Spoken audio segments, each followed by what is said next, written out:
Yes, good morning, everyone. Good afternoon. Sorry, good afternoon.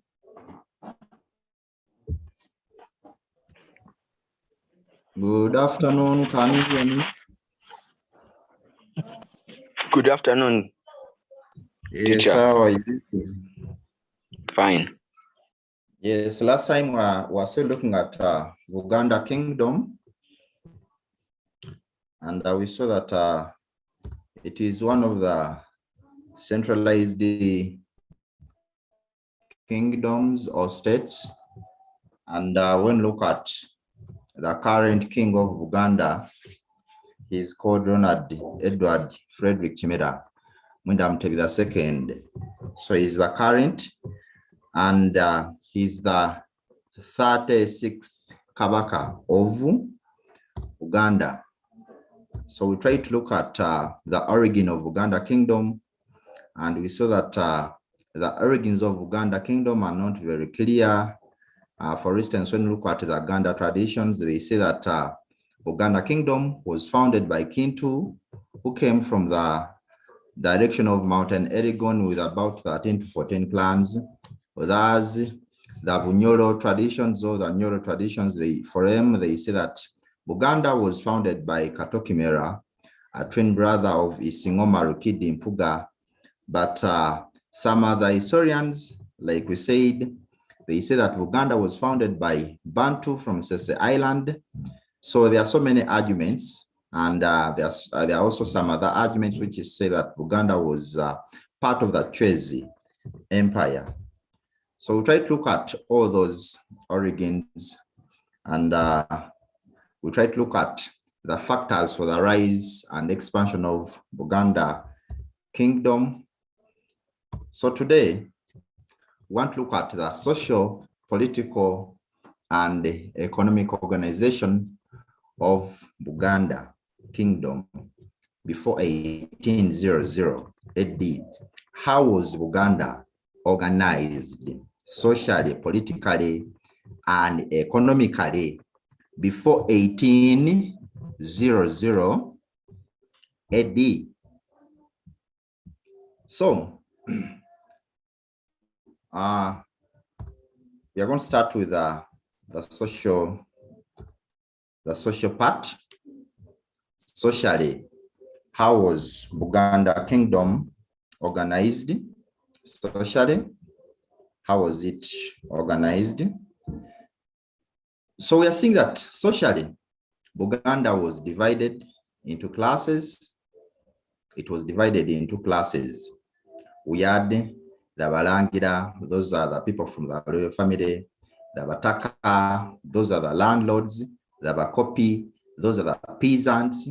And the Bagaragara, those are the slaves, or what we call the war captives.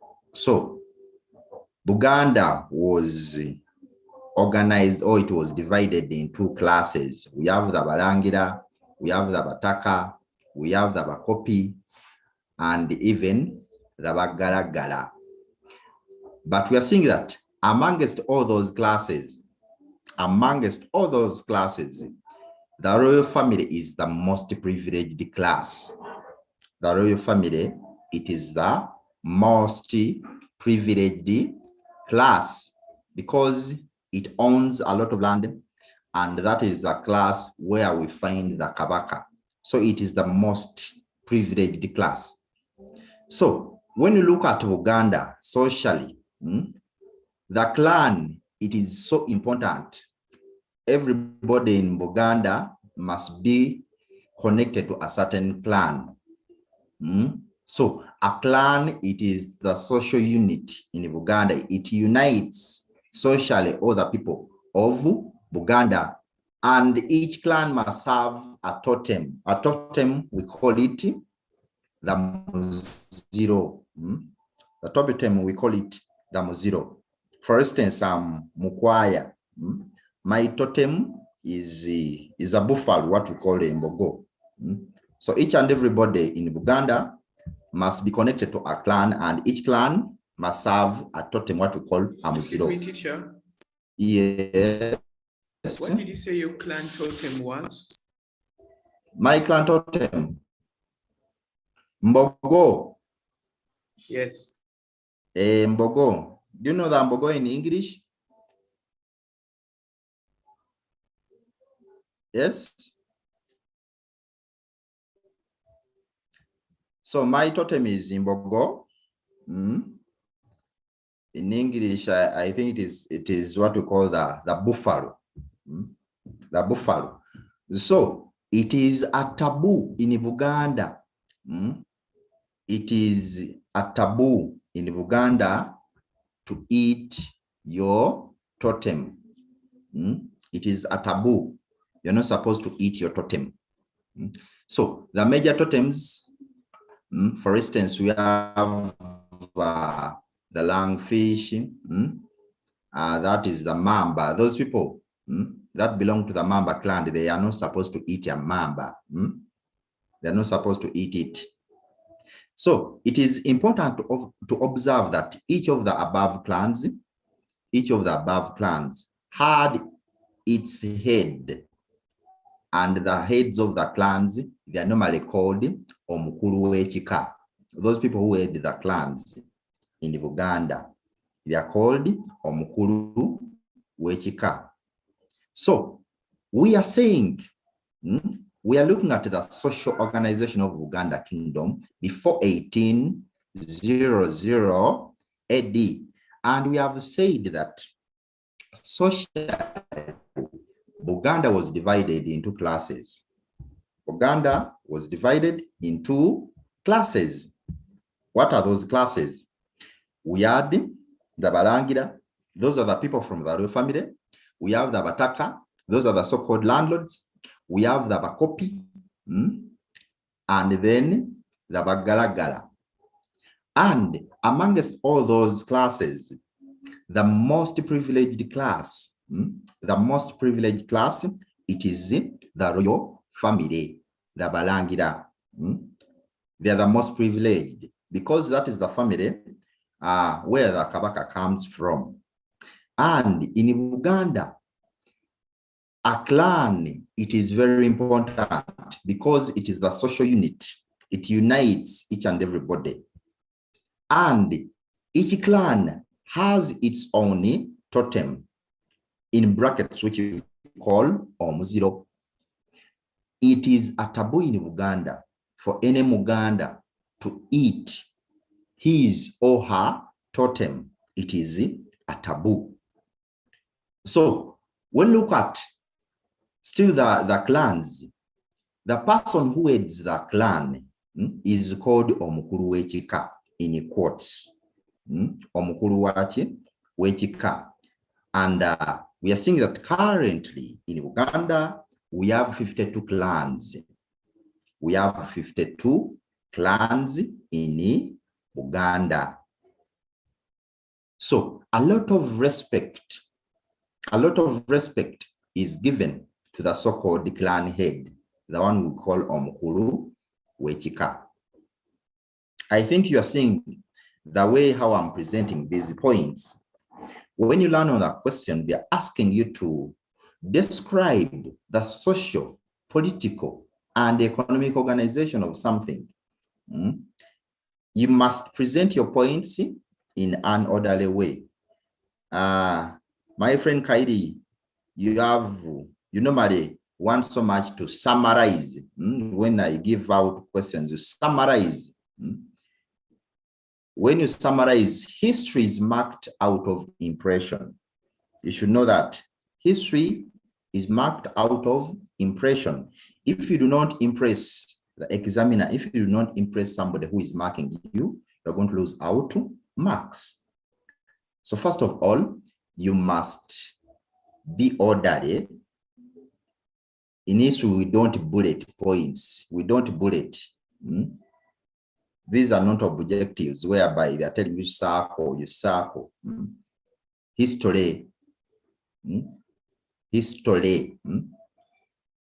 In Uganda, it's like Rugambo. When you are giving Rugambo, you have to be detailed.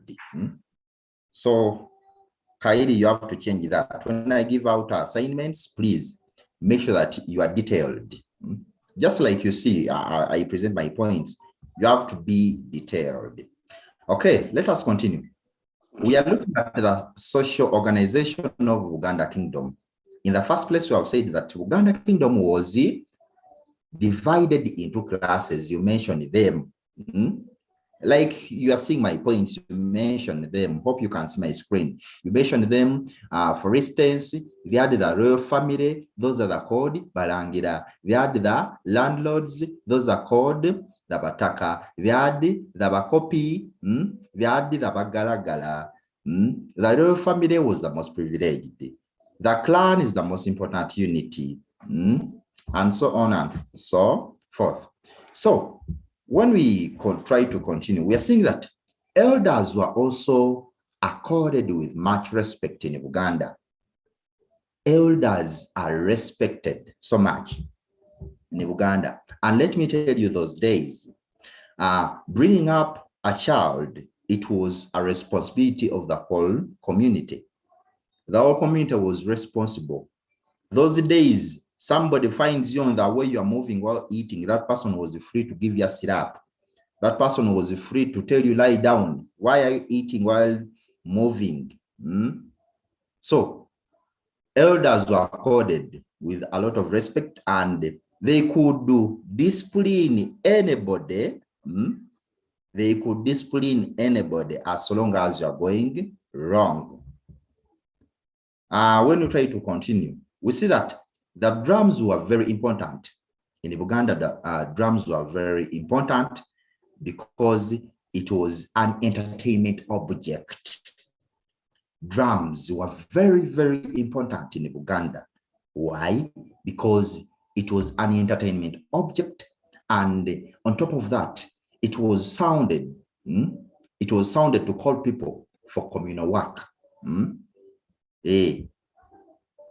Buganda believed in small gods. Buganda believed in small gods. Like I was telling you previously, in history, you have to be detailed. You don't just say Buganda believed in small gods, full stop. Stop there. Mention them, give examples, because when you identify a point, that is a tick. But when you give examples, more tick. So Buganda believed in small gods. Mention them. Mention them. You are giving Rugambo histories. Mention them. For instance, they had Dungu for hunting, Musoke for rainfall, they had Walumbe for death, and so many others. There you have a point. But don't just say that Buganda believed in small gods, full stop. Another point. No. Tell the examiner which gods, give examples. Okay? We are seeing that Buganda heavily believed in witchcraft. Buganda believed in witchcraft. Hope you are seeing those words which are in these points. These people are being called Abarogo. Put that in quotes. Whenever you add, you spice up your points, you are impressing the examiner. The person who is marking you, that person is going to fall in love with your work. And that person might end up marking even the wrong, because that person is impressed. But when you annoy the examiner, you are going to lose out marks.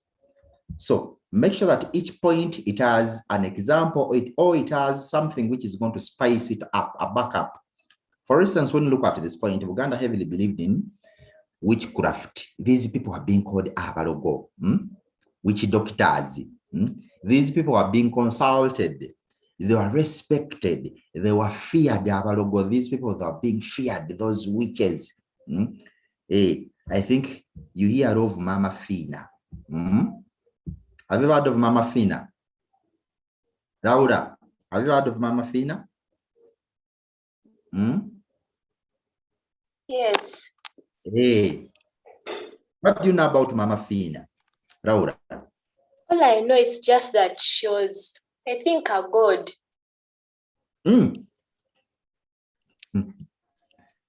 Kylie, you know Mama Fina? Kylie? No, I do not know. Do you watch news?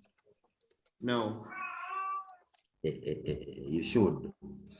So when we try to continue, we are seeing that the Baganda believed in supernatural powers. They believed in the supernatural being. That is to say, they believed that there is that other God, though in a different perception. But they believed so much in the small gods. They are small gods.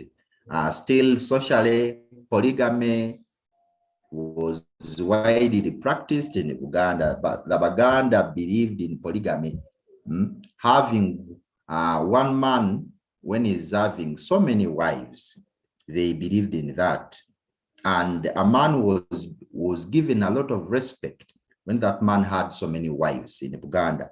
You could earn a lot of respect, but if you had the only one, they couldn't give you any respect. The more children you had, the more respect. And you're seeing that in Uganda, children could take the father's side. They could take the father's side. That's why the clan that you could take the clan of your father in Uganda. So when you try to continue, we are seeing that sexual relations among close relatives, close relatives was not allowed. Who knows the term that is used for a sexual relation between relatives? What is that term? Laura, do you know that term that we can use to describe a relationship between relatives?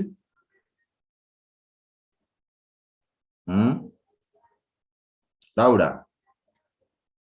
I'm not quite sure. Okay, it is called incest.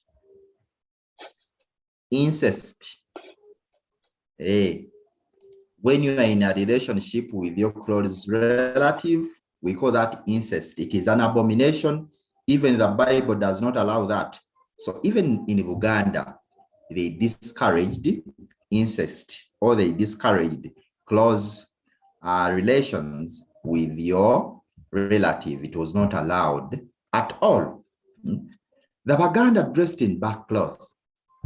The Baganda dressed in back cloth. Remember, we are looking at the social organization of Buganda Kingdom. Back cloth. Nowadays, we use that attire when we are burying people. That's why that attire nowadays, we fear it. We fear that attire. So the Baganda, that is what they dressed, Olubugo. The back cloth, it is called Olubugo. And the members of the royal family, they could wear skins of animals like leopards, goats, and so many others. So that is the social part. That is the social part. Now, I want us to look at the economic organization of Buganda Kingdom. How was Buganda organized economically? How was it organized when it comes to economic part of it? In the first place, we are seeing that Buganda was involved in trade. Buganda was involved in trade. For instance, they got involved in long distance trade. Buganda got involved in long distance trade. And here they supplied back cloth and they exchanged it with guns and even some other items. And working in Buganda, it was so important, very important, because they could produce pangas, they could produce axes, hoes, and so many others. Backcloth making was an important economic activity those days, people who could make back cloth, people who could make the so-called Orubugo, they were very, very much respected because it was an important economic activity. And we're seeing that on top of that, agriculture in Uganda was an important economic activity. Crops like yams, cassava, banana, they were being grown. And we are seeing that hunting was also carried out. The Baganda carried out hunting. They could go for hunting. They could go for hunting, and this responsibility, it was for the man or the father in the family. He had to go for hunting, look for food. And not only hunting, but in Uganda, they could carry out fishing. They could carry out fishing, most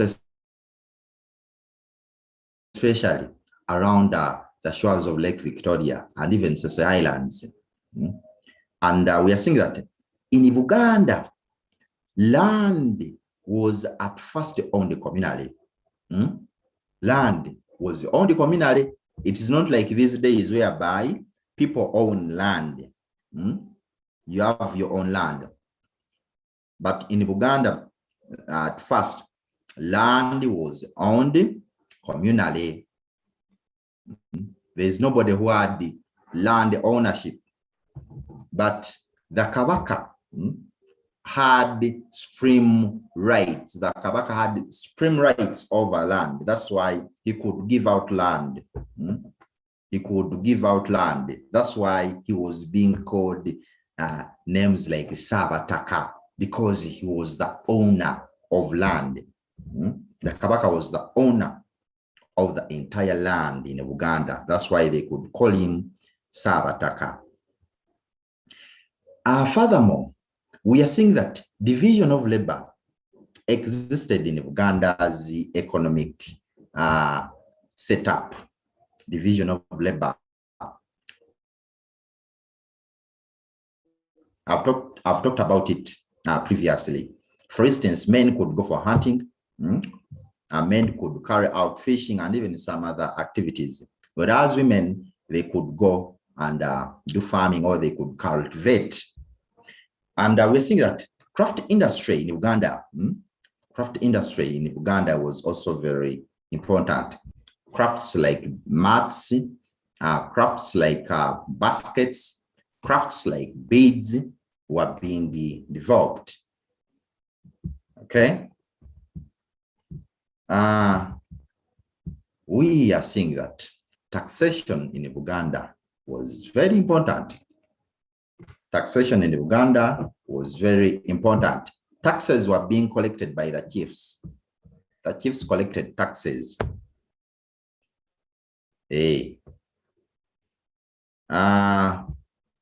Lastly, Buganda raided her neighbors. Buganda could raid the neighbors, and the question could be why? Because they wanted goods like salt, they wanted slaves, and even cattle.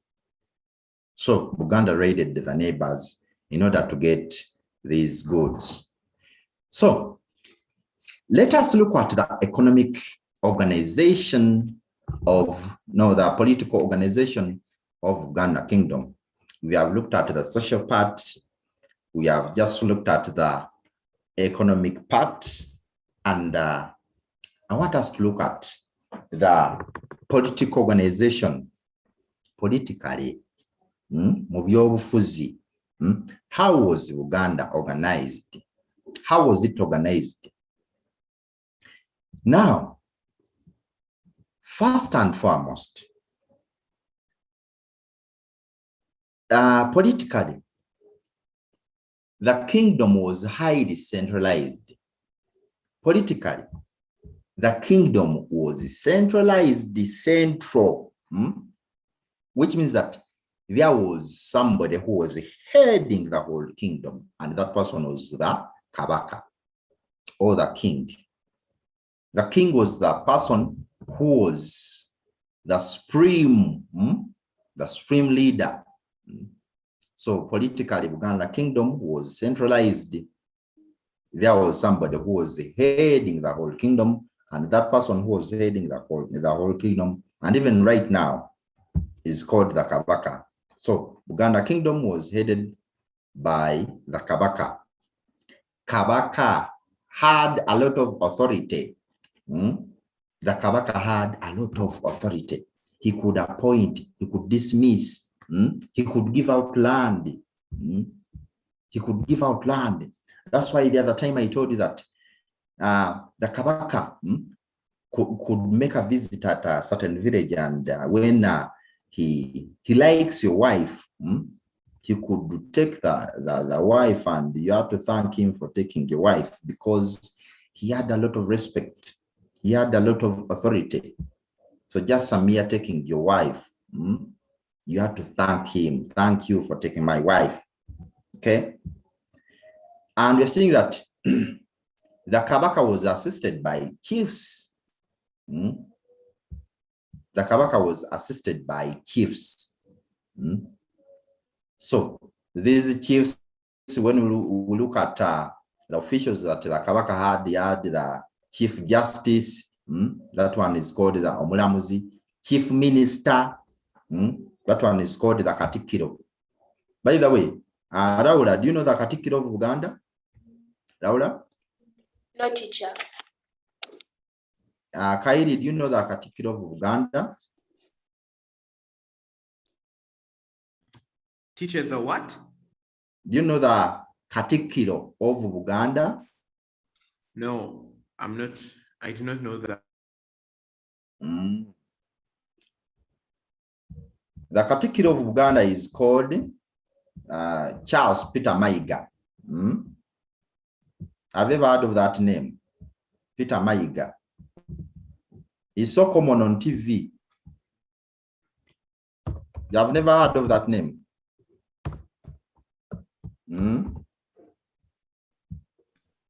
I have not. Okay, let me try to share this other screen of mine. Can you see my screen? Yes. Don't you know that figure? Don't you see that figure on TV? That personality? No, I do not watch news. I would have ever seen that man on TV. No. So that one is the Katikiro.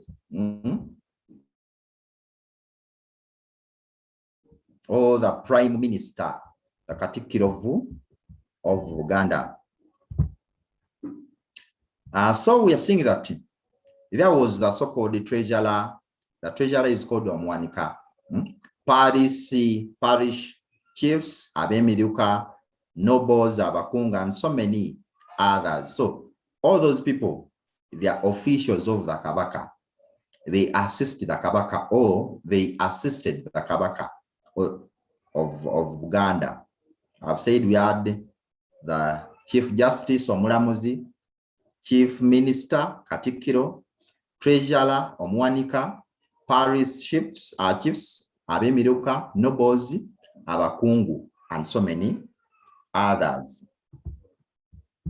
And we are seeing that all the above officials, these people, they assisted the Kabaka in different political roles in Uganda.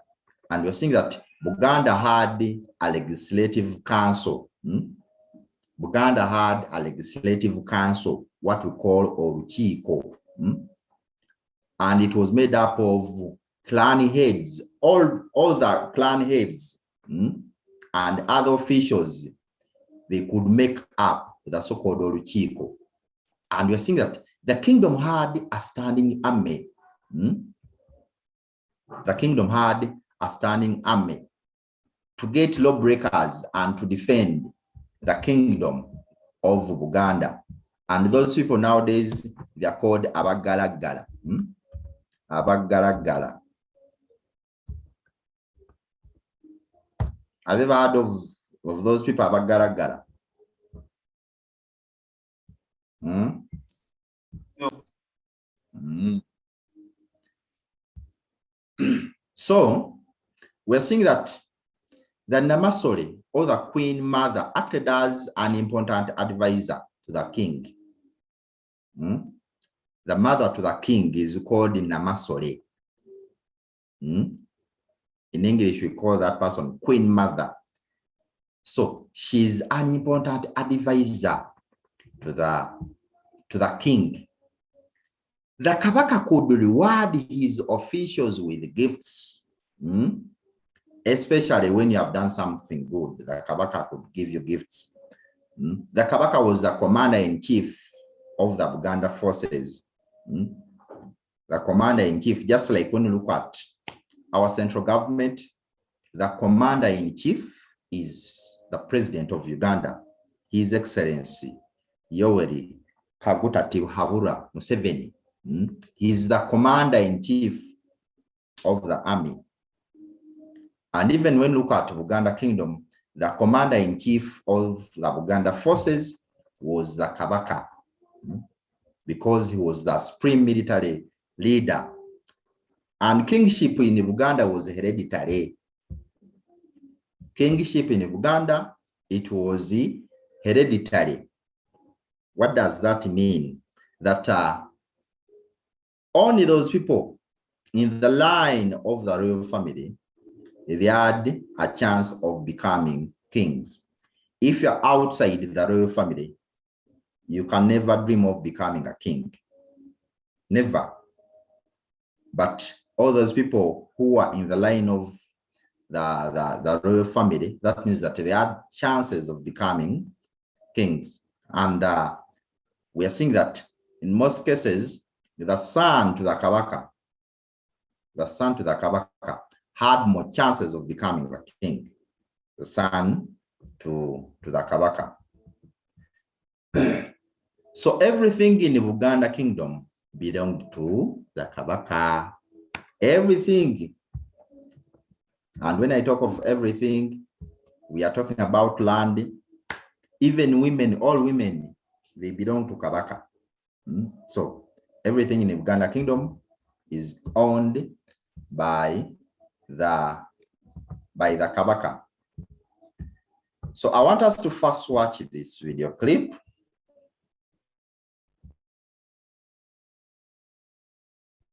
I want us to first watch this video clip.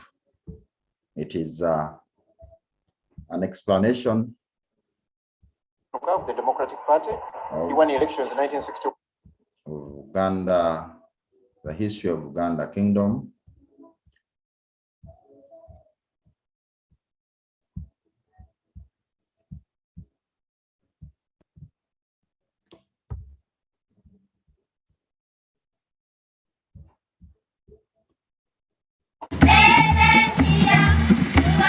But while they were doing that, they also brought religions.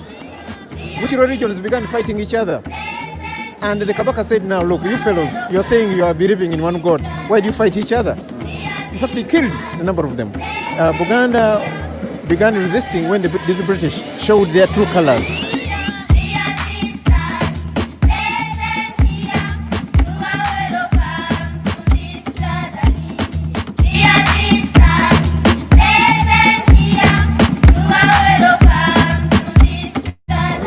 Nga we mukimanyi nawe nze ndi superpower. I have to celebrate with my lovely country, my mother Uganda. I don't know myaka 5 steady naye nga bambi buli kimu kiri clear. I Ed Kenzo, I celebrate 50 years. Ladies and gentlemen, here with me on Conscious Lifestyle, I've got a very great man all the way from Uganda. We are on the 50th year and celebration of Uganda's independence. Muranyamli Semogerere is here.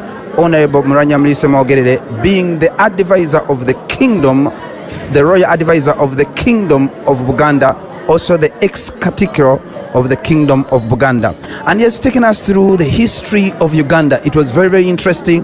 The message was inspiring. And here today, right with me, I've just got him. And I'm just going to ask him to literally summarize a few things as we hear. Thank you very much for being with us. Well, thank you for interviewing me. and we're so excited. I just want you to just literally just take us slightly and summarize in short words how Uganda literally has not been Uganda all the time. It has been the Kingdom of Buganda. But can you just slightly talk to us about how Buganda itself came into the position where we came into the colonization and becoming a property of the British Kingdom? Well, this began in 1844. In 1844, the Arabs were the first foreigners to come to Buganda. Why they came to Buganda? Because Buganda, it was a very well organized kingdom. There was sanity. The arrangement was conducive for people to live peacefully, because even all disputes were being adjudged through courts of law. But in other areas, it may have been a bit different. So the Arabs were just looking for trade. But as the practice was at that time,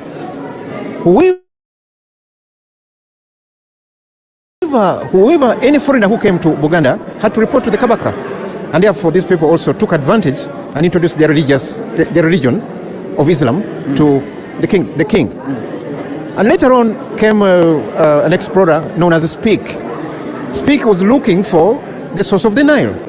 He was not looking for colonialism. But similarly, he had to go to the Kabaka to introduce himself before he did anything. He too was amazed by the arrangement and setup of the Buganda Kingdom, which almost looked similar to their kingdom back home, the British Kingdom. And in the same way, the Kabaka Mutesa at that time was impressed by the apparent civilization and knowledge which Speke exhumed. And Kabaka Mutesa wrote a letter, or Speke assisted the Kabaka to write a letter to the Queen, asking him to send some people to teach his people also. And when Speke went back to his country... you mean Speke sent for more people from the British Empire to come to teach our people? To teach our people. Okay, now to teach them what? Well, things of the world.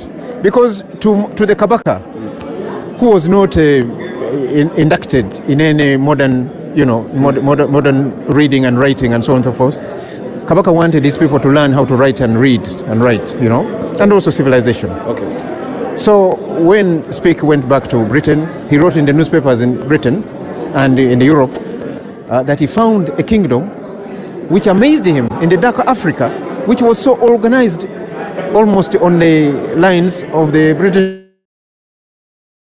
setup. So people came to extend their influences to Uganda. They came to teach religions. They came to teach our people, ostensibly to teach. But in fact, their intention was not actually to teach. Also, colonization was also on their mind. So the first person to come under that guise was Captain Lugard. Captain Lugard was a lord in the House of Lords in Britain. This one came with a company called Imperial East Africa, and this Imperial East Africa was the first to hoist a Union Jack on the hills of Kampala. Now, a Union Jack is the British flag. That means that he was now taking this Kingdom of Buganda, which eventually represented Uganda, as part of Britain. I mean, if you hoist your flag on somebody's land, that means you're taking over that land. So that was the beginning almost of colonialism. Now, wait a minute. You talked about that they came and they taught. Now, by this time when they are teaching, our people are not primitive now. Are they primitive or they lack knowledge? And in the teaching, was it only to teach them English, or does also teaching involved other things? Because you also talked about that there were 14 newspapers that were literally functioning. 12 of them were in Luganda, I think, and 2 of them were in English, right? Now, was this before the teaching of the British, or they found... Okay. The Kabaka wanted his people to learn how to read and write. And when the people of Buganda learned how to read and write, they started writing newspapers. Okay. So now this was due to the coming down of the British, or the writing was already there? No, the writing was not there.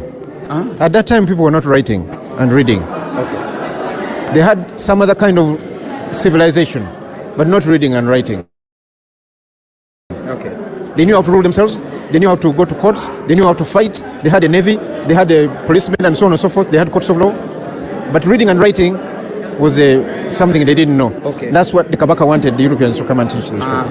Okay, so now we had a good administration. We had a very good, almost spiritual setup in the Kabaka Kingdom, but there was no literally putting it on paper, being able to put it on paper. And so the English came to contribute in that area. That's right. Wow. But while they were doing that, they also brought religions, which religions began fighting each other.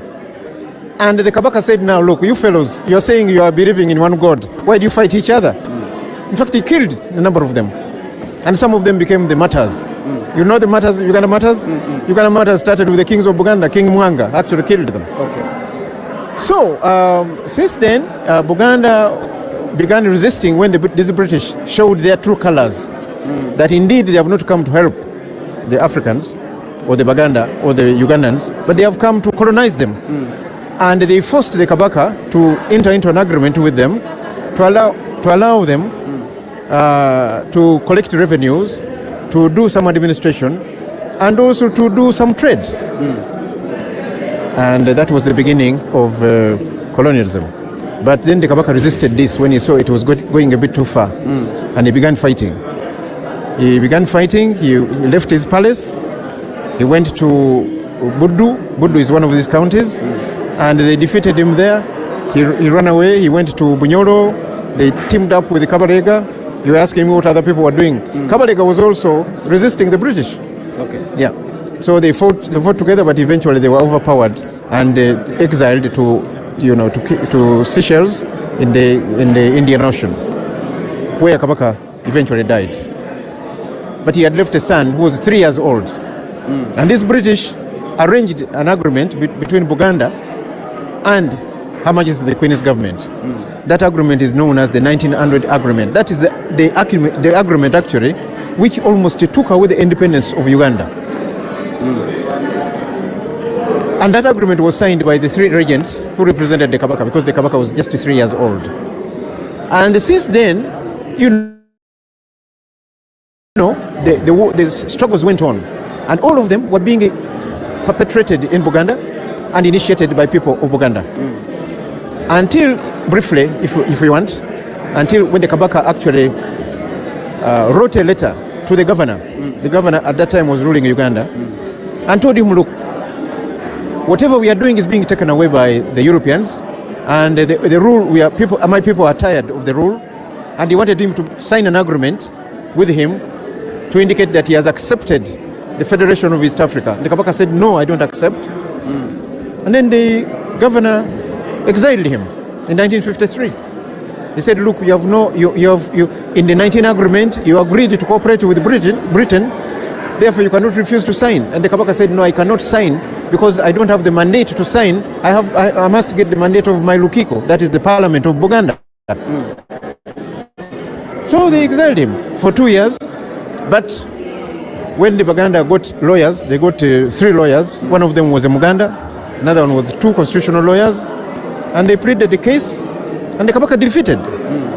Because the Article 3 of the 19 agreement was saying that this agreement was between England, the king, the people of Buganda, and the parliament of Buganda. And the Kabaka said, I didn't have the mandate, and you people wanted me to sign.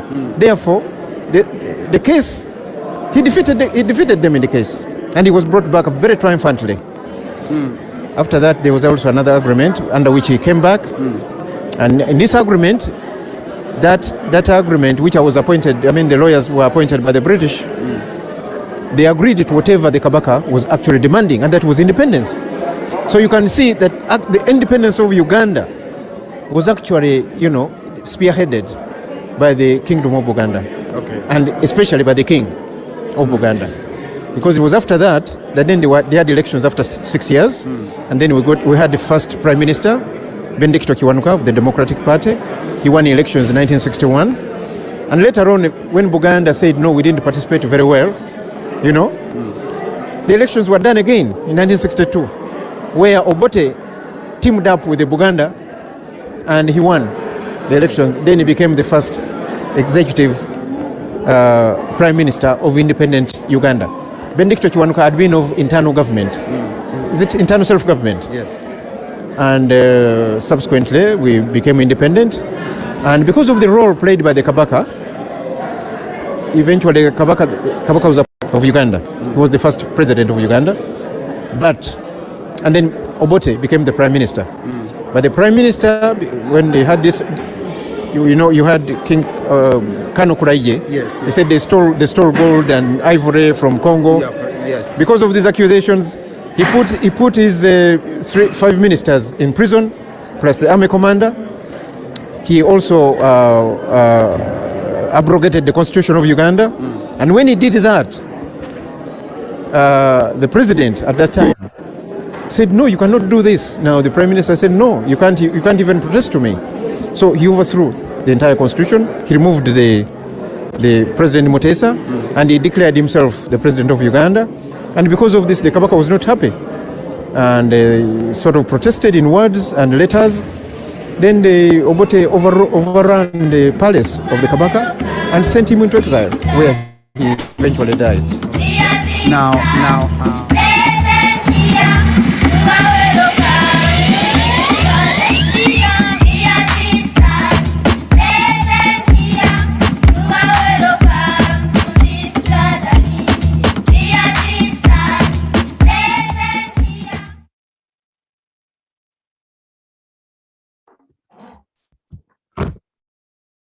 Okay.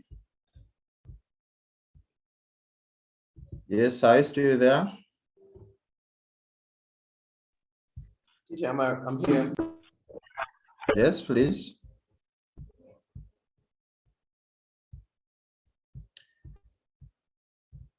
So I'm going to leave an activity. I'm going to leave an activity behind.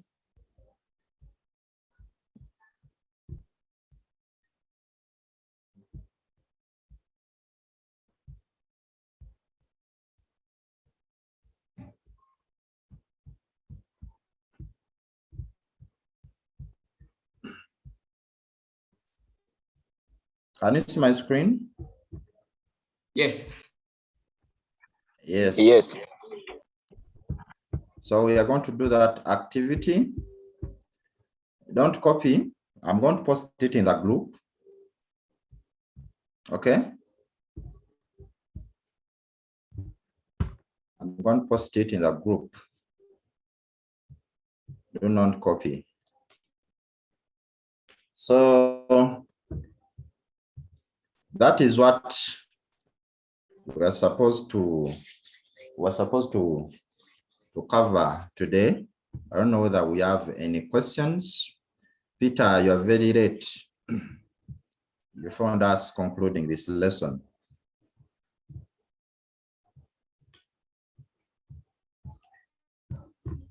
So thank you for attending.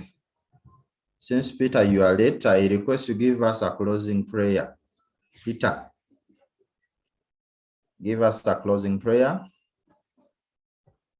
because I'm having another lesson. Laura, can you give us a closing prayer? We complete this lesson.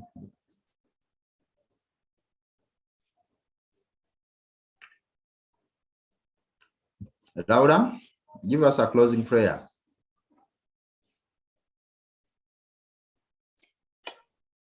Dear God, we thank you for enabling us to finish this meeting successfully.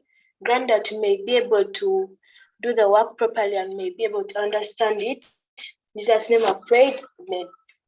Amen. Okay, thank you very much. I wish you a nice lunch and a nice day. Bye-bye.